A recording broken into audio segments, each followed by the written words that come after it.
देखो ABP सांझा Tata sky channel number 1929 पे। 5 राज्यों में जल्द ही विधानसभा चुनाव होने वाले हैं। इन चुनावों में जनता किसकी चुनेगी सरकार, पार्टियां किस आधार पर मांगेंगी वोट। ABP न्यूज पेश करता है घोषणा पत्र। कोरोना का खतरा अभी टला नहीं है, इसलिए सब लोग मास्क पहने, ये हमारी एक मुहिम भी है। और इस मंच के सामने मौजूद तमाम लोग हालांकि कोरोना की डबल डोज लिए हुए हैं, लेकिन फिर भी हम ये अपील करते हैं कि सभी लोग मास्क जरूर पहने, क्योंकि कोरोना से बचना है। नमस्कार, मैं हूं जगविंदर पटियाल। आज घोषणा पत्र का मंच सजा है चंडीगढ़ में। 2 राज्यों की राजधानी चंडीगढ़, और चंडीगढ़ में बढ़ने वाला है चुनाव का शोर, क्योंकि पंजाब में चुनाव शुरू होने की कगार पर पहुंच चुके हैं। पार्टियों ने अपनी अपनी लड़ाई की शुरुआत लगभग मंच से कर ही दी है। तो इस घोषणा पत्र में आज पंजाब का एक बड़ा नामी चेहरा, जिनको आप जानते होंगे क्रिकेटर के तौर पर, कमेंटेटर के तौर पर, या फिर कॉमेडी के किंग के तौर पर, नवजोत सिंह सिद्धू।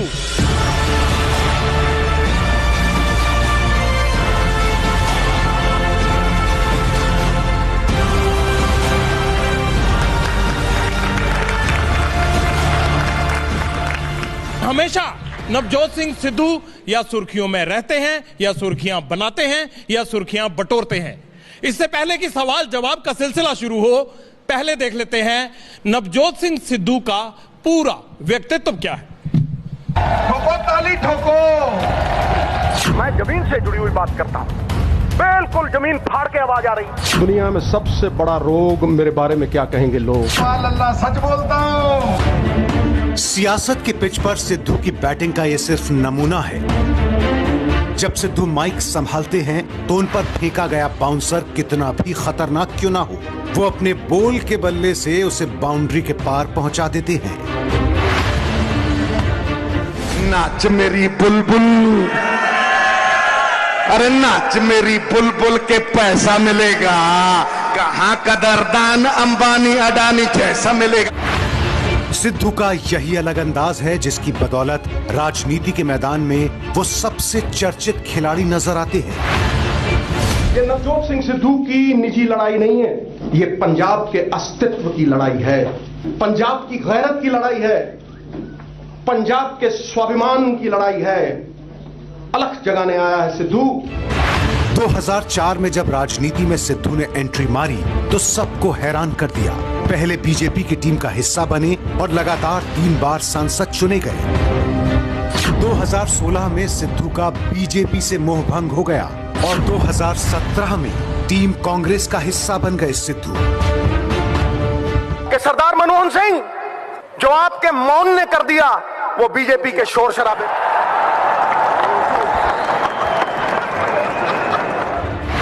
क्रिकेट के मैदान में बैटिंग के लिए जाने जाने वाले सिद्धू ने कांग्रेस में ऐसी फील्डिंग सजाई कि धुरंधर कैप्टन को ही आउट होना पड़ा। पंजाब में चुनाव है और अब कप्तानी सिद्धू के हाथ में। गिरते हैं हजारों दरिया किसी समंदर में, और कभी कोई समंदर किसी दरिया में नहीं। नजर इस बात पर है कि क्या सिद्धू अपनी टीम कांग्रेस को एक बार फिर सत्ता के शिखर पर पहुंचा पाते हैं या नहीं। इससे पहले कि सवाल जवाब का सिलसिला शुरू हो, मैं नवजोत सिंह सिद्धू जी से आग्रह करूंगा कि वो मंच पर आएं और सबसे पहले ये बताएं कि आखिरकार पंजाब की जनता इस बार कांग्रेस को या नवजोत सिंह सिद्धू को वोट क्यों दे। आज पंजाब में सबसे बड़ा मुद्दा अगर कोई है तो वो है विश्वास का, एक एजेंडे का।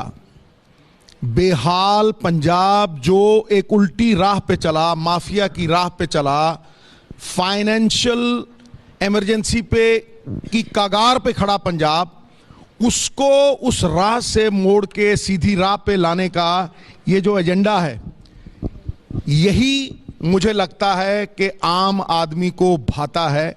वो 2 ही सवाल करता है कि 25-30 साल से डूबता हुआ पंजाब, बेहाल पंजाब किस तरह से खुशहाल होगा, कौन से एजेंडे से, कौन सी राह पे चल के होगा और इसे कौन करेगा। इन्हीं दो सवालों पे मुझे लगता है कि अगला चुनाव खड़ा है और यही दो निर्णय करेंगे। नीतिबद्ध, योजनाबद्ध तरीके से अगर कोई पार्टी पंजाब को यह कन्विंस कर दे कि पंजाब के ऊपर 3 लाख करोड़ का कर्जा है, करीब 2 लाख करोड़ का सॉफ्ट लोन है, ये 5-6 करोड़ लाख का करोड़ का कर्जा जो है ये आम जनता दे रही है। ये मुझे नहीं लगता कि पंजाब सरकार दे रही है, जो कि पहले धारणा थी। लेकिन आज वो माफिया राज खुल चुका है, आज भेद खुल चुके हैं, पर्दाफाश हो चुका है। और सबसे बड़ी जो चुनौती है किसी भी पार्टी की वो ये है कि विश्वसनीयता वो कैसे लाएं। साध्य की प्राप्ति परिणाम मात्र है, उसके असली कारण है साधन। वो किन साधनों से पंजाब की रेजरेक्शन की बात करें, यही मुझे लगता है कि सबसे बड़ा मुद्दा है। सिद्धू साहब बहुत बहुत शुक्रिया। घोषणा पत्र की शुरुआत करते हैं और पहला सवाल यह रहा, सिद्धू साहब आप कह रहे हैं कि फाइनेंशियल क्रंच है, बहुत सारी दिक्कतें हैं, माफिया राज है, 4.25 साल से ज्यादा का समय हो चुका है, आपकी सरकार है, आपका मॉडल आपकी सरकार को पसंद आया या नहीं, और दूसरा कि इस तमाम माफिया राज, गुंडा राज को खत्म करने के लिए, कर्जे को उतारने के लिए आपकी सरकार ने अब तक क्या किया। सबसे पहली बात कि आपने कहा कि 5 साल आपका राज था, सिद्धू 5 साल लड़ता रहा। पहली कैबिनेट से नवजोत सिंह सिद्धू सत्ता में नहीं था, पहली कैबिनेट से वो सवाल करता था, पहली कैबिनेट से उसने शराब नीति की बात की। 300 किलोमीटर से अगर तेलंगाना रेत के एक हफ्ते के 50 करोड़ कमाता है तो पंजाब एक साल में 40 कैसे जमा कराता है। वो सवालों से लेके एंड तक पहले 1.5 साल में इतनी ज्यादा ठनक गई कि भाई घर बिठा दिया गया। तो आप ये मत कहें कि सरकार आपकी थी, सरकार तब भी नहीं, जिसने बिठाया वो घर बैठा है। आज आपने उसको बिठाया वो घर बैठा है। आपने उसको बिठा दिया। जिस मुख्यमंत्री ने दरवाजे बंद किए उसके लिए दरवाजे बंद को, क्योंकि वो मुख्यमंत्री था ही नहीं। हमारे 78 एमएलए थे, लेकिन हमारा मुख्यमंत्री बीजेपी के हाथों में रबड़ का गुड्डा था।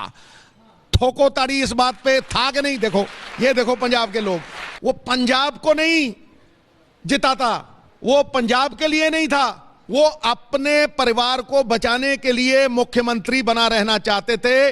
आज भी वो लोगों को हराना चाहता है, सिद्धू पंजाब को जिताना चाहता है, बात खत्म।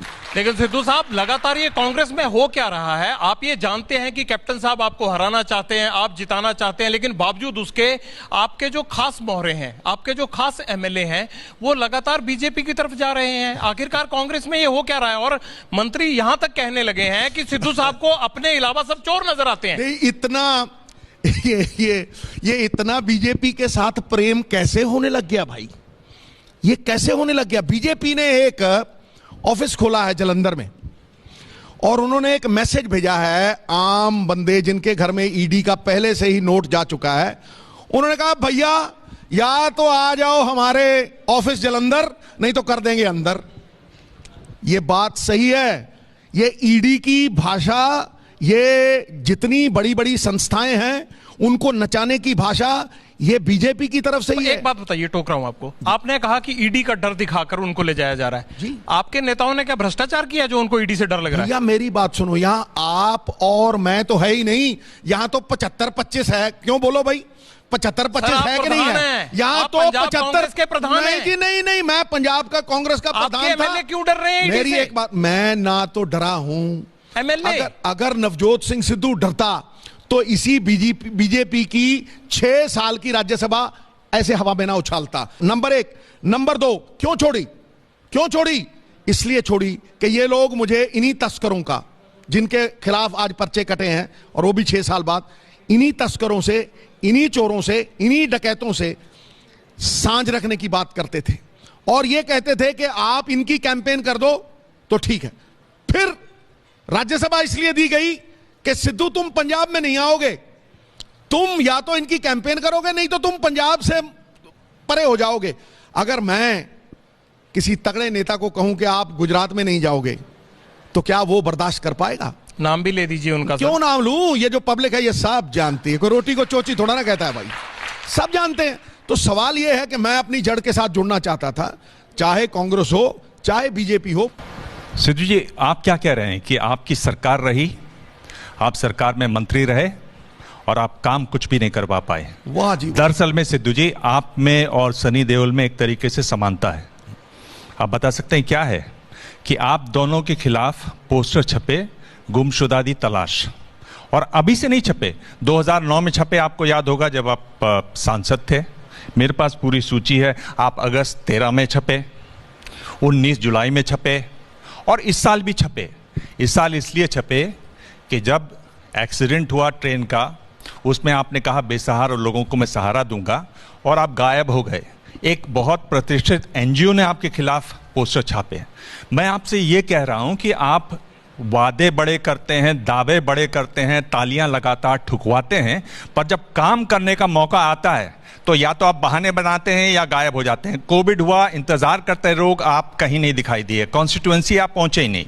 ये आपके खिलाफ शिकायत है, पोस्टर हैं, आप मिसिंग हैं, पार्ट टाइम पॉलिटिशियन हैं, ताली वाली बजवाते हैं। उससे आप इस हद से आगे कहां निकलते हैं? मैं आपसे पूछ रहा हूं। देखो जी, झूठ बोले कौवा काटे। सनी देओल साहब पहला इलेक्शन लड़ते हैं और आज तक वो वापस नहीं आए। धर्मपाल जी एक इलेक्शन लड़ते हैं, आज तक वो भी वापस नहीं आए। और नवजोत सिंह सिद्धू पंजाब में 6 इलेक्शन लड़ते हैं और 6 के 6 जीतते हैं, एक ही जगह पे, अमृतसर में ही जीतते हैं। तो आपको फर्क नहीं लगता? कौन सा ऐसा सेलिब्रिटी है देवांग साहब, वो उस पोस्टर छपे नहीं, वो छपवाए गए, नंबर 1। नंबर 2, कौन सा ऐसा सेलिब्रिटी है जनाब जो 5 इलेक्शन लगातार एक ही जगह से जीता हो? पहली इलेक्शन जीता है उस सेलिब्रिटी, दूसरी इलेक्शन जीता है उसका काम, तीसरी इलेक्शन जीता है विश्वास, और चौथी इलेक्शन जीता है देवांग साहब उसका किरदार, उसकी विश्वसनीयता। और नवजोत सिंह सिद्धू 5 इलेक्शन जीता है। और आप जो मर्जी बोलते रहिए, दिल्ली में बैठ के आप तय नहीं करेंगे। अगर नवजोत सिंह सिद्धू के ऊपर यही इल्जाम जो आप लगा रहे हो ये लगते, तो नवजोत सिंह सिद्धू आज कांग्रेस का प्रधान ना होता, 4 बार का एमपी ना होता, 2 बार का एमएलए ना होता। अक्टूबर 2018 में ट्रेन दुर्घटना हुई, आपने कहा जो लोग बेसहारा होंगे मैं उनकी मदद करूंगा। आज भी आप वहां नहीं दिखाई दिए। आज भी उन लोगों ने पोस्टर लगाए आपके खिलाफ। मैं कह रहा हूं उसके बाद एक मिनट उसके बाद लोकसभा का इलेक्शन हुआ।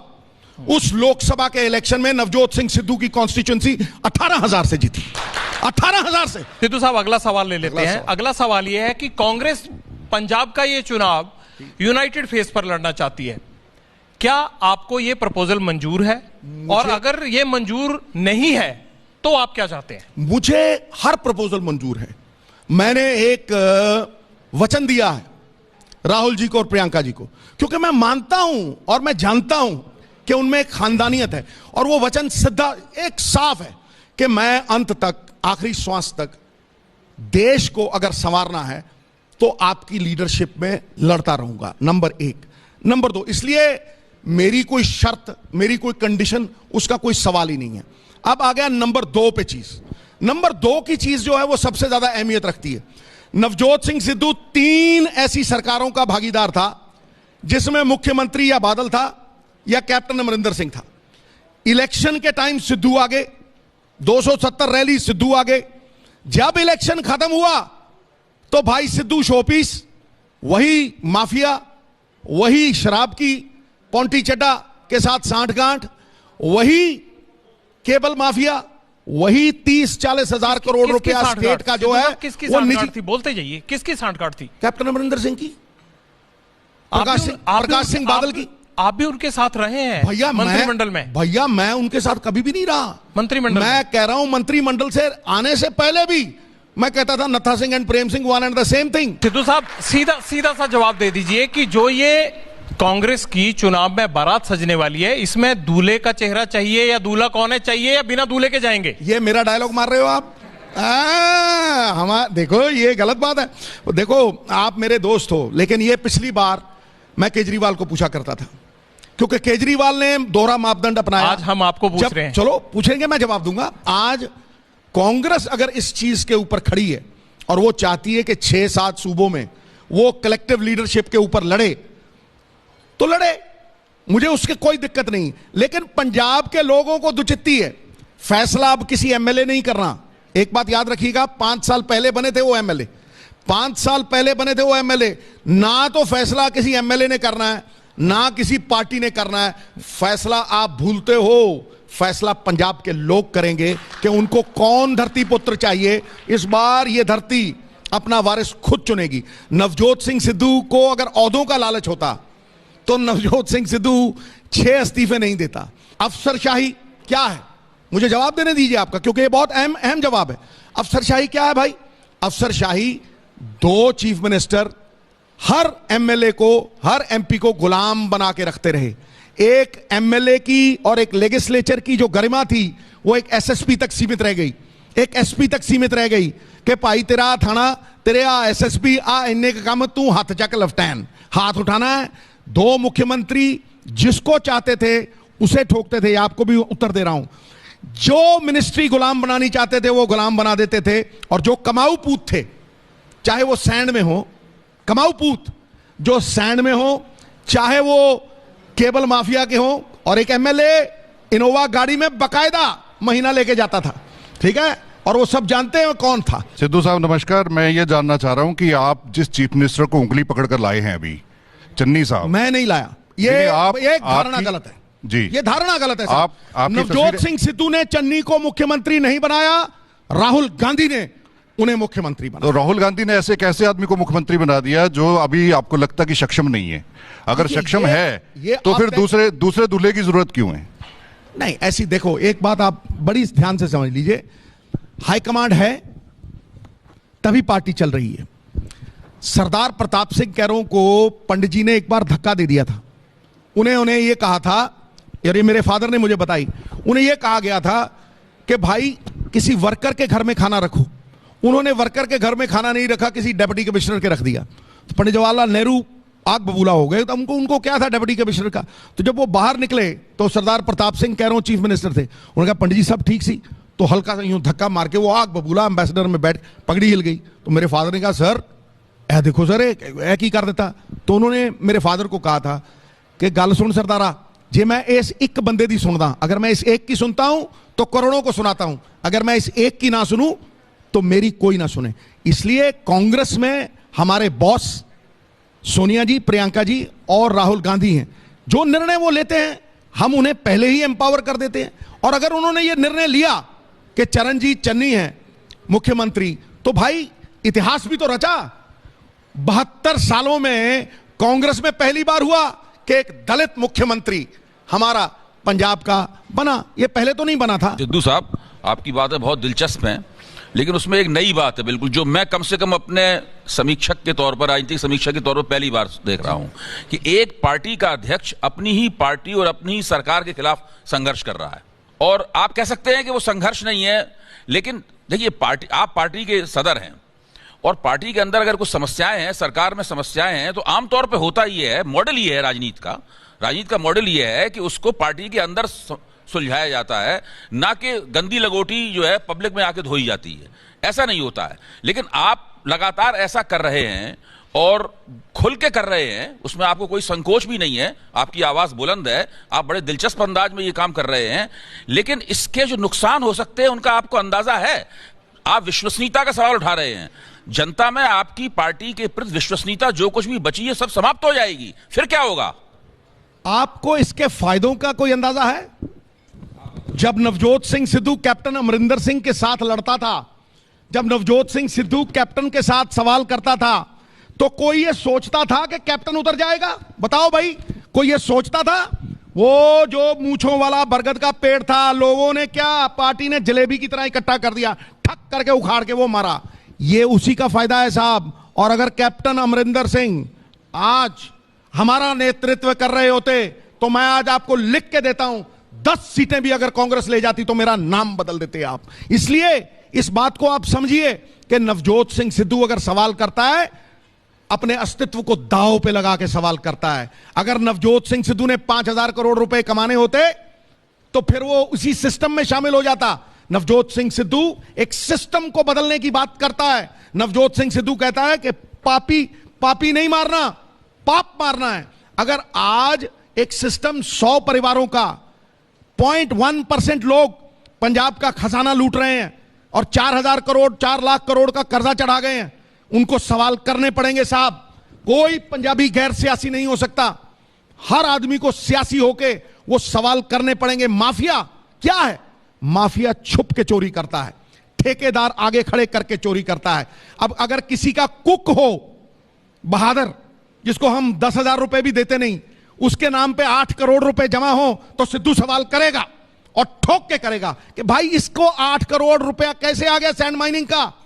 तो वो सवाल ही बदलाव की निशानी है, वो सवाल ही एक इनकलाब की निशानी है। वो सवाल किसी भी निजी हित के लिए नहीं है साहब, वो सवाल ओहदे छोड़ने की निशानी है, वो सवाल राज्यसभा हवा में उछालने की निशानी है, वो सवाल पंजाब को जिताने की निशानी है। चलिए, खुद हारना है नवजोत सिंह सिद्धू हार सकता है। सिद्धू साहब चलिए, आपने ये तो मान ही लिया कि आपकी सरकार में कुछ मंत्री दबा के करप्शन कर रहे हैं। आपने कहा ना कि अगर नौकरों के नाम पर खदानें जा रही हैं तो वो कौन है? आप ही के मंत्री होंगे ना, विपक्ष के थोड़ा होंगे। बताओ, मैंने किसी का नाम लिया? हो सकता है सरकार में ही होंगे ना मंत्री, विपक्ष के थोड़ा होंगे। हो सकता है कैप्टन की सरकार में। कैप्टन ने नहीं कहा कि 25 बंदे ऐसे हैं जो मेरे टाइम पे माइनिंग कर रहे थे। भी तुम सो रहे थे? तुम कुंभकर्ण की तरह खराटे मार रहे थे, या तुम उनको कमाऊ पूत बना के पैसे लूट रहे थे? ये सवाल है साहब। रमेश विनायक जी अगला सवाल पूछेंगे। सिद्धू साहब, मेरे 2 जुड़े हुए सवाल हैं। एक तो ये कि यदि कांग्रेस इस इलेक्शन में बिना कोई चीफ मिनिस्टर फेस प्रोजेक्ट किए हुए इलेक्शन लड़ती है तो आपको कोई आपत्ति नहीं है? आप क्या इसमें आप थोड़ा क्लैरिटी ला सकते हैं? अगला दूसरा ये है कि जो पंजाब में अभी इलेक्शन दृश्य बन रहा है, ये मल्टी कॉर्नर्ड कंटेस्ट का एक माहौल बन रहा है। आप इन सभी पार्टी में से जो आपके प्रतिद्वंदी हैं, उनमें आप किसको अपना मेन चैलेंजर या मेन प्रतिद्वंदी मानते हैं? देखिए सर, मैं ये मानता हूं कि कांग्रेस को पंजाब में कोई नहीं हरा सकता, कांग्रेस खुद को हरा सकती। यद्यपि हम इकट्ठे रहे, यद्यपि हम एक अच्छा एजेंडा लेके, ये जो भरोसे योग्यता टूटी हुई है किरदार पे, नैतिकता पे, मॉरल अथॉरिटी पे और एक रोड मैप पे इलेक्शन लड़े तो हम जीत सकते हैं। पिछली बार क्या था कि 1000 पन्नों का हमारा मैनिफेस्टो था, ना वो पढ़ने लायक था, ना वो पूरा हुआ, उस पे इतने झूठ पे झूठ, झूठ पे झूठ, झूठ पे झूठ थे।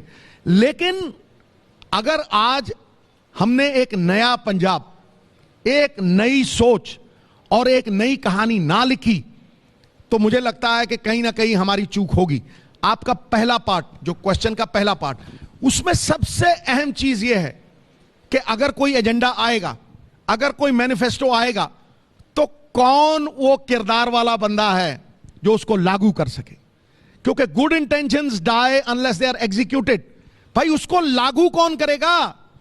जो आदमी रात को ठेकेदारी करता हो शराब की, 10 पैग पीता हो, टल्ली होता हो, सवेरे स्टेज पे आके खड़ा होके कह सकता है दारू पीना हानिकारक है? कह सकता है? उसके पास वो नैतिकता है? जो आदमी पहाड़ खा गया हो रेत के और पता हो लोगों को कि कौन खा गया हो, वो कह सकता है कि सैंड माइनिंग नहीं होगी? कह सकता है? नहीं कह सकता। इसलिए मैं जानता हूं कि पंजाब इस वक्त इतना ज्यादा ठगा महसूस करता है। पिछले 5 सालों में जो कैप्टन अमरिंदर सिंह ने और उससे पहले जो बादलों ने किया, बाबा नानक ने 13 तोला और सुखबीर बादल ने मेरा तोला। मेरी बसें, मेरे होटल, पंजाब के दुखों पे सुख विलास, ठीक है कि नहीं? ये चीजों से पंजाब इतना ठगा महसूस करता है। और अब वो जानता है कि ये अफसरशाही कुछ नहीं, चीफ मिनिस्टर है, सेंट्रलाइज्ड पावर है, सारी सत्ता एक ही बंदे के हाथ में है, जिसको चाहे ठोक दे, जिसको चाहे रोक दे, जिसको चाहे कमाऊ पूत बना के इस सिस्टम में बड़ा करके कलगी लगा दे। इसलिए वो जानना चाहेंगे। मैं नहीं पूछता, मैं नहीं कुछ कहता, आप पंजाब से ही पूछिए कि क्या वो जानना चाहेंगे कि भाई उनको इस दलदल से कौन निकालेगा? क्या वो जानना चाहेंगे कि ये कौन लागू करेगा एजेंडा? एजेंडा तो कोई भी दे देगा, लेकिन जो इस सिस्टम का पहले ही हिस्सेदार है वो कैसे सिस्टम को बदलेगा? इसलिए मैं ये कहता हूं कि पहले दिन से, जब मैं पिछली बार भी आया था तो मैं आना नहीं चाहता था। 50-60 बार प्रशांत किशोर मेरे पास आए, उन्होंने कहा सरकार नहीं बनती साहब, 8 से 10% स्विंग करेगा अगर आप आते हो। मैंने कहा यार मैं इस सिस्टम से ही इतना परेशान हूं। तो फिर मुझे प्रियंका जी ने कहा कि सिस्टम को बदलना है तो सिस्टम में जाना होगा, अगर इस सिस्टम को बदलना है तो सिस्टम में जाना होगा। मुझे उनकी ये बात इतनी जबरदस्त लगी कि मैं आया, 56 सीटों पे कैंपेन की, 54 जीते, समझे नहीं? और जब 54 जीते तो उसके बाद हमारी सरकार बनी। तो फिर बहुत कुछ कहा गया था कि तुम्हें ये मिलेगा वो मिलेगा, कुछ नहीं। ना ही मैंने कोई शिकायत की, ना ही मैंने ये कहा कि मुझे ये नहीं मिला, मुझे वो नहीं मिला, क्योंकि जो दिलों के शहंशाह होते हैं वो शिकायत नहीं करते, वो शिकस्त देते हैं।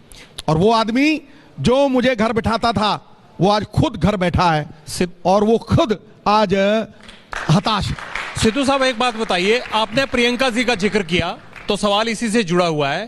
कांग्रेस ने आप पे, खासकर प्रियंका जी ने जरूरत से ज्यादा भरोसा किया कैप्टन को हटाने के लिए। आपको अध्यक्ष के तौर पर पहले वो पंजाब कांग्रेस में लेके आई, लेकिन आपने अचानक इस्तीफा दिया तो उनके लिए 440 वोल्ट के झटके से कम नहीं था, किसी को कानो कान खबर नहीं थी। आखिर ऐसा क्या हुआ कि आपको लगा कि चीजें बिना इस्तीफा दिए हल ही नहीं हो सकती हैं? पहली बात आपकी ये गलत है कि प्रियंका जी ने मुझे बुला के वहां बदल दिया, बिल्कुल गलत। वहां 117 एमएलए गए, हारे जीते, सबने जाके वहां ये बोला कि कैप्टन को अगर आप रखोगे तो हम इलेक्शन नहीं जीत रहे। तो इसलिए वहां पे एमएलए ने जाके चीफ मिनिस्टर बदला। अगर चीफ मिनिस्टर भी बदला गया तो सीएलपी हुई। इसमें ना प्रियंका जी ने कुछ किया, ना राहुल जी ने कुछ किया। एक लेजिस्लेटिव सिस्टम है, उसी को ताकत दी और उसी से चीफ मिनिस्टर की ताकत ली। इसलिए वो बिल्कुल गलत बात है कि उन्होंने कुछ कहा। दूसरी बात, मेरा अस्तीफा किस लिए था? निजी फायदे के लिए था या उस डीजीपी को हटाने के लिए जिसने बादल को क्लीन चिट दी, जिसने उस एडवोकेट जनरल को, जिसने सुमेध सैनी जो करी थी बैबल कला की, उसको ब्लैंकेट बेल दिलवाई? ये दोनों अफसर बदले और ठां करके एफआईआर हुई कि नहीं हुई? हेलो अगला सवाल संगीता जी। और बोलो। और वो विंडिकेट हो गया जब वो दोनों अफसर बदले गए, तो मेरा इस्तीफा जो है वो विंडिकेट हो गया, स्टैंड विंडिकेट हो गया। सिद्धू जी नमस्कार। मेरा 2 सवाल है। पहला सवाल ये है कि आपने अभी कहा कि कांग्रेस को अगर कोई हरा सकता है तो कांग्रेस ही हरा सकती है। तो मेरा ये सवाल है कि इस हार का कैप्टन कौन होगा अगर कांग्रेस को कांग्रेस हराती है? तो उसी में मैं ऐड कर रही हूँ, आपने ये भी कहा कि अगर रोड मैप के साथ पार्टी आगे बढ़े तो जीत सकती है। तो क्या कोई पार्टी का रोड मैप नहीं है अभी तक चुनाव का?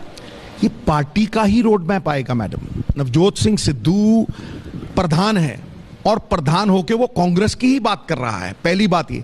दूसरी बात, आपने कहा कांग्रेस ही कांग्रेस को हरा सकती है, वो उसका मतलब ये नहीं। आपने सवाल पूछा ना, मैं उसका दोबारा बखान करता हूं। देखिए, स्ट्रक्चरली 70 साल पुरानी पार्टी है पंजाब में वर्कर बेस इतना तगड़ा है पार्टी का कि आप उसको सोच भी नहीं सकते। वो वर्कर कभी हताश होता ही नहीं। लेकिन जब आप एमएलएस के बेटों को ही सारा कुछ देने लग जाएं, जब आप उनको ही चेयरमैनियां देने लग जाएं, तो एक खतरनाक परिस्थिति पैदा होती है।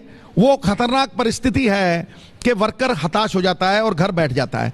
देखिए, पिछले 5 साल में वर्करों में एक धारणा थी, आप पटियाल साहब से पूछ सकते हैं, कि हमारे जो डीएसपी हैं, हमारे जो एसएसपी हैं, हमारी जो पुलिस है, वो अकाली दल के लोगों की ज्यादा सुनती है और हमारी नहीं सुनती। आप उनसे कंफर्म कीजिए। तो वो क्या था? वो ये था कि 2 परिवारों की साठ-गांठ की वजह से, उनकी कल्यूजन की वजह से, उनके बिजनेस इंटरेस्ट इकट्ठे होने की वजह से, उनकी तिजारत और उनके व्यापार होने की वजह से वो कार्यकर्ता बुरी तरह से दबता था। उसने 10 साल पहले डंडे खाए और फिर अपनी सरकार में वो जलील हुआ। इसलिए मैं कहता हूं कि अगर कांग्रेस में कोई आदमी इस परिवार के मुक्त हो जाए, क्योंकि ये परिवार इतना गहरा अंदर से इनके बिजनेस इंटरेस्ट 75-25 जो मैं कहता हूं वो इतने ज्यादा हैं। चाहे वो रेत माइनिंग हो, चाहे वो हो, मशीनें बदलती हैं, बस बंदे ठेकेदार वही के वही रहते हैं। इसलिए मैं कहता हूं कि भाई अगर कांग्रेस बदलाव लाए, नई सोच लाए, नया इनकलाब लाए और 500 वायदों का मैनिफेस्टो नहीं, 15, 10, 15, 5 जैसे इंदिरा जी ने पहले किया था कि 5 पॉइंट प्रोग्राम या कुछ ऐसा, और लीगलाइज करने की बजाय एक ऐसे किरदार और विश्वास के पात्र के थ्रू उसको नीचे लाए। We are a democratic party madam, हम लोग डिस्कस करेंगे। ये जो घोषणा पत्र है, ये घोषणा पत्र मैनिफेस्टो कमेटी के बीच में होता है। मैनिफेस्टो कमेटी तो अभी बनी भी नहीं है, तो मैनिफेस्टो कमेटी जब बनेगी तो हम लोग सलाह करेंगे, जो सहमति से पंजाब के हक में होगा, पक्ष में होगा, उसे हम जमीन पे उतारेंगे। इसलिए मैं कहता हूं कि we are never defeated, we defeat ourselves, we are never deceived, we deceive ourselves. ये मेरे लिए नहीं, हर पार्टी के लिए है। संगठित हुई ताकत जीत का कारण बनती है मैडम, और विभाजित हुई ताकत पतन का कारण बनती है। सर, जैसे कैंपेन पीक कर रहा है पंजाब में, आप भी रैलीज कर रहे हैं और कई जगह पे मैंने देखा है कि आप कैंडिडेचर काइंड ऑफ अनाउंस कर रहे हैं, और कितना डिमोरलाइजिंग है कि वो कैंडिडेट छोड़ के जा रहे हैं, जैसे फतेह सिंह बाजवा छोड़ गए, बलविंदर लाडी छोड़ गए। काडर के लिए कितना डिमोरलाइजिंग है ये बिफोर द इलेक्शंस? देखिए, आप बड़े ध्यान से पहले समझ लीजिए, जिनको लगता है मुझे टिकट नहीं मिलेगी वो छोड़ के चले जाते हैं, जिनको लगता है कि टिकट मिलेगी 3-3 होता है। इसीलिए कांग्रेस अपना बेस लेट अनाउंस करती है, फिर वो आजाद खड़े किए जाते हैं। ये सब स्ट्रेटजी है, this is part of strategy. लेकिन आप मुझे ये बताइए कि बंगाल में क्या भारतीय जनता पार्टी ने नगद नारायण और औदा नारायण इस्तेमाल करके लोगों को नहीं खरीदा? क्या आज लोकतंत्र भयतंत्र नहीं हुआ? क्या कांग्रेस का जो नारा था सत्य सद्भावना, ठीक है, सत्य सद्भावना, क्या वो आज भयतंत्र में तब्दील नहीं हो गया? हैं जी? क्या आज ईडी के हाथों से लोगों को यह कहा जाता है, 21 लोगों को वो गए हुए हैं, 200 बंदे बैठे हैं यहां पे, एजेंसियों को इस्तेमाल किया जाता है, उन्हें कहा जाता है कि भाई या तो ऑफिस जलंधर नहीं तो करेंगे अंदर। तो बंदा जब मतलब उतना हताहत होता है, पॉलिटिकल सिस्टम है। हमारे सीएम की बाजू मरोड़ रखी थी। कितने उदाहरण दूं मैं आपको? ये जुर्रत से ये सवाल सिद्धू ही कर सकता है, कोई और करे तो ईडी ठोक के आएगी और बाजू मरोड़ेगी और अंदर फेंकेगी, खत्म। सिद्धू जी, अभी भाजपा के प्रति आपकी बहुत सारी नाराजगी सामने आई और जायज भी होगी। भाजपा के प्रति आपकी बहुत सारी नाराजगी सामने आई, जायज भी होगी, लेकिन क्या कभी कभी मन ऐसा नहीं कचोटता होगा कि यदि आज भाजपा में होते तो मुख्यमंत्री का चेहरा होते? बिल्कुल भी नहीं, वो तो बना रहे थे साहब, लेकिन वो कह रहे थे कि आप सुखबीर बादल, विक्रम मजीठिया और प्रकाश सिंह बादल की हरदल कीजिए, आप इनके साथ खड़े रहिए, हम इस बार 60 सीटें लड़ेंगे। मैंने कहा साहब इनसे अलग होइए, मैं उम्र भर आपके साथ हूं, मेरी उनके साथ क्या नाराजगी थी? अमित शाह साहब ने ड्रग्स के ऊपर एक रैली रखी पंजाब में, मुझे बुलाया गया, उसी दिन वो कैंसिल हो गई, चलो जी वापस चले गए। 7 दिन बाद फिर ड्रग्स के ऊपर, और तब ड्रग्स का सबसे बड़ा मुद्दा था, केजरीवाल यहां आया था, ड्रग्स के ऊपर ची चा करता था। बाद में उसी केजरीवाल ने लेट के विक्रम मजीठिया से माफी मांगी। बोलो मांगी कि नहीं मांगी? ठोको फिर, हैं? वही मुद्दा था। मुझे दूसरी बार बुलाया गया, दूसरी बार फिर रैली रद्द हुई और मुझे बताया गया कि एक बहुत बड़े लीडर ने वो रैली रद्द करवा दी है। हमारा एक मुंह और 2 आंखों का रिश्ता है। जब तीसरी बार वो रैली रखी गई और मैं दिल्ली गया तो हजूरे वाला वो तीसरी बार कैप्टन और बादल ने मिलकर अमृतसर में ड्रग्स के खिलाफ रैली कर दी। वो छिन गया मुद्दा। फिर जब राज्यसभा दी, मैंने कहा जी मुझे नहीं चाहिए राज्यसभा। अगर ये राज्यसभा आप देखना, निकालो, रिकॉर्ड निकालो, राज्यसभा जिस दिन सिद्धू ने ज्वाइन की, उसने कहा ये राज्यसभा अगर मुझे पंजाब की तरफ ले जाती है तो मेरे लिए पुण्य स्थली है, मेरे लिए पूजा का स्थान है, लेकिन अगर ये मुझे पंजाब से दूर करेगी तो इसका होना ना होना एक मिनट में कोई फर्क नहीं पड़ेगा, इसका होना ना होना एक बराबर है। तो फिर भाई जब किसी बड़े लीडर ने बुला के मुझे कहा सिद्धू साहब अगर बादल की कैंपेन नहीं करनी तो पंजाब से दूर रहो, तो सिद्धू ने बीजेपी को नहीं, सिद्धू ने पंजाब को चुना, पंजाब के हित को चुना और 6 साल की राज्यसभा फेंक के मारी। जगतार बोलर, मुझे भी जितनी आपकी सियासी कैरियर उतने साल मेरे भी हो गए। मैंने पहली दफा देखा है पंजाब में कि एक चीफ मिनिस्टर पार्टी का और उसी पार्टी का प्रेसिडेंट किसी मंच पे अभी तक दिखाई नहीं दिए एक साथ। कल आपकी सरकार का सैकड़ा हो चुका था और सरकार ने सैकड़े फैसले गिनाए उनके विद नोटिफिकेशन। तो एज ए पार्टी प्रेसिडेंट आप चन्नी सरकार के 100 दिन की सरकार को कैसे देखते हैं? सबसे पहली बात, जिस दिन चन्नी मुख्यमंत्री बना मेरे साथ अमृतसर में था। उसके बाद करीब करीब 5-6 रैलीज में हम इकट्ठे थे। जो अमृतसर में भी स्पोर्ट्स एकेडमी की रैली हुई उसमें भी मैं और चन्नी इकट्ठे थे। तो जरूरी तो नहीं कि एक ही मंच के ऊपर दोनों हो। यह भी तो हो सकता है कि 117 सीटें हैं, हम बांट के कार्यभार को रिलीज कर रहे हो। यह भी हो सकता है कि यह रणनीति हो। चन्नी सरकार के 100 दिन जैसे काली अंधेरी रात के बाद सूर्य उगता है उस सूर्य के समान है।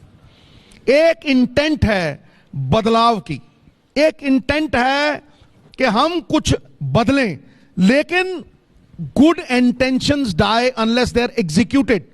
सिद्धू साहब, आप पर आरोप यह भी लगता है कि आप पाकिस्तान की तरफदारी करते हैं। आप हमेशा बात करते हैं पाकिस्तान के साथ व्यापार बढ़ाने की, आप हमेशा बात करते हैं पाकिस्तान के साथ रिश्ते अच्छे करने की, और जब भी ये बात आप करते हैं तभी चाहे वो कैप्टन अमरिंदर सिंह थे पहले या फिर आपकी पार्टी के सांसद मनीष तिवारी हैं, वो सरहद पर बह रहे शूरवीरों के खून का हिसाब मांगने लगते हैं आपसे। तो कांग्रेस पाकिस्तान के मुद्दे पर इतनी बंटी और बिखरी हुई क्यों है? सीधी सी बात है कि जब कैप्टन साहब पाकिस्तान जाते थे, 8-8 दिन रह के आते थे और अपने मेहमान भी साथ में लाते थे, तो वो सुल्तान घोड़े पे आते थे। एक सुल्तान घोड़ा लाए थे, सुल्तान घोड़ा। उस घोड़े पे कोई चढ़ के भी आया था, मैं उसके बारे में नहीं बोलना चाहता। और जब बादल साहब पाकिस्तान जाते थे, 6-6 दिन रह के जाते थे, तो वहां से पेडू लेके आते थे। पेडू की लेके आते थी? पेडू को सारे याद है, पेडू लेके आते थी। और सिद्धू पाकिस्तान एक ही दिन गया गुरु, उसके बाद फिर बुलाया गया। सिद्धू गया तो 72 साल की अरदास कबूल हुई और करतारपुर का लांगा खुला। क्या फर्क नहीं दिखता साहब? क्या फर्क नहीं दिखता? ये फर्क है नवजोत सिंह सिद्धू में। और अगर सिद्धू ये कहता है कि 2 साल पहले व्यापार खुला था, तो उसका कारण है साहब, आपने अंबानियों और अडानियों को 20-20 लाख करोड़ रुपए के बैंक लुटा दिए। आपने उन्हें मैक्सिमम सपोर्ट प्राइस दे दी। आपने उनको एक ऐसी पॉलिसी दे दी कि अगर 5 साल में आप अपना कर्जा नहीं वापस कर सके, 25 इयर्स आप उस कर्जे को वापस करो। क्या किसान को आपने कुछ दिया?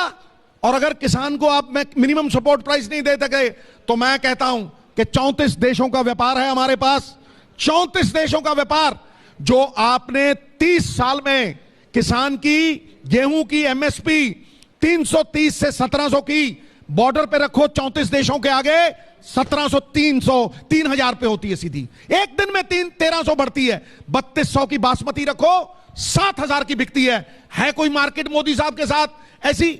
जब यूरोप में वर्ल्ड वॉर हुई, ये सोच है साहब, इसमें कोई वो नहीं है।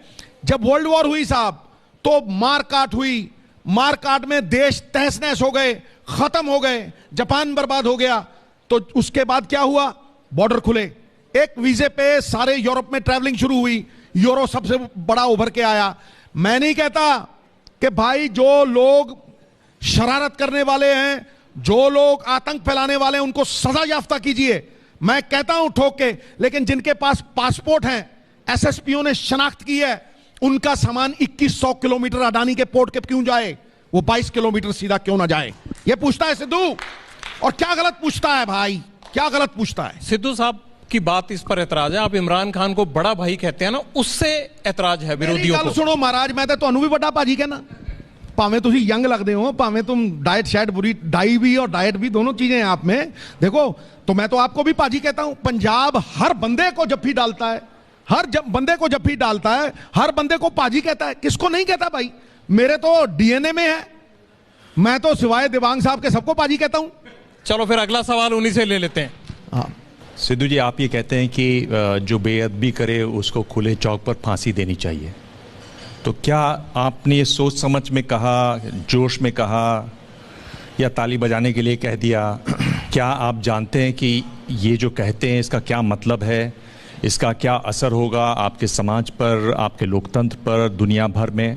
क्या आप जानते हैं कि तमाम जानने वालों के बावजूद ये इस तरह की फांसी नहीं होती, कम से कम हिंदुस्तान में? देवांग साहब, शायद आपके ज्ञान में इजाफा कर दूं मैं, जहां कोशिशें हुई लोगों ने दे दी, समझे? ये जो मैं क्या कह रहा हूं, मैं ये नहीं कह रहा हूं कि लोगों ने दे दी। क्यों? अब सवाल आपने कर लिया ना, आप चुप हो जाइए जनाब, अब मुझे जवाब देने दीजिए। मैंने बोला नहीं, आपको टोका नहीं, इसलिए do not try to interfere when I talk, right? I do not. तो जनाब, उन्होंने वो फांसी पे लगा दिया जी, उन्होंने सजा दे दी। क्यों? क्योंकि 6 साल हो गए बेअदबी को। सुखबीर सिंह बादल ने और कैप्टन अमरिंदर सिंह ने बेअदबी का फैसला नहीं होने दिया। उन्होंने इतना एविडेंस वीक कर दिया, रल मिलके गुरु दी बेअदबी का सौदा करता है ना लोगों ने। इन लोगों ने गुरु के अंग बढ़वा दिए वोट्स की पोलराइजेशन करने के लिए। पूछो सरदार सुखबीर बादल से, पूछो कि जब स्वांग रचाया डेरा साध ने, स्वांग रचाया गुरु गोविंद सिंह पातशाह का, तो एफआईआर हुई। उस एफआईआर पे क्या हुआ? उसकी बाजू मरोड़ के 2009 में हरसिमरत के लिए वोट लिए गए। जब 2012 आई तो 2012 में चार्ज फ्रेम नहीं करने दिया। गवाह कहता मैं था, लेकिन वो चार्ज विड्रॉ कर लिया गया पुलिस को कह के। उसके बाद उसी आदमी को जिसको तनखैया करार किया हो और उसको जिसको यह कहा गया हो कि रोटी बेटी की सांझ नहीं होगी उसके साथ, उसको माफी दिलवाई गई। 100 करोड़ की डील हुई। फिर जो वाहे गुरु जप रहे सिख, उन पे सीधा बैठे उन पे गोली चलाई गई। आज तक वो बहबल कलां का जो इंसाफ है वो पंजाब के सीने में एक कांटे की तरह चुभ रहा है, और उसके लिए लड़ा है सिद्धू साहब। इसलिए आप पंजाब के बारे में कुछ जानते नहीं हैं। आप सिर्फ अपनी टीआरपी के लिए आए हैं। लगाइए आप टीआरपी के लिए सवाल, और सिद्धू देगा आपको जवाब ठोक के। मैं आपसे सीधा सवाल पूछ रहा हूं, टेढ़ा मत पूछिए। सवाल यह है और सीधा जवाब दीजिएगा। आप क्या कह रहे हैं कि लोग, भीड़ ने इस तरह से 2 लोगों को मार दिया, आप उसके समर्थन में खड़े हैं? आप उसको सही मानते हैं? उस पर आपकी क्या राय है?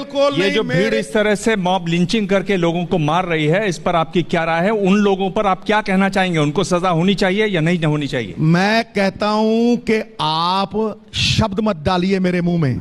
ये मेरे कहने या मेरे सुनने या मेरे सहमति या मेरी असहमति से कुछ नहीं हुआ। ये पंजाब के लोगों ने किया। आपने क्या कर लिया? पंजाब पंजाबियत में बंधा हुआ है। और मैं आपको बता दूं कि ये एक चाल है। जब इलेक्शन में महीना रह जाता है तो बेअदबी होती है, जब इलेक्शन में 1-1.5 महीना रह जाता है तो बम आ जाते हैं, तो फिर टिफिन बम भी आ जाते हैं। ये कौन लाता है गुरु? तो वो भी, वहां पे भी सच बोलता हूं और यहां पे भी सच बोलता हूं। जब भी बोला है सच बोला सिद्धू ने, सोच समझकर ही मुंह खोला सिद्धू ने। सच से देखें कितने घायल होते हैं, छोड़ दिया है तोप का गोला सिद्धू ने। बहुत बहुत शुक्रिया सिद्धू साहब, आपने तमाम सवालों के जवाब बेहद ऊंचे तापमान में बड़ी सफाई से दिए। आपका बहुत बहुत शुक्रिया आने के लिए। आज घोषणा पत्र में बस इतना ही, और अगले घोषणा पत्र में होगा कोई नया चेहरा। बहुत बहुत धन्यवाद। आप देखते रहिए एबीपी न्यूज, आपको रखे आगे।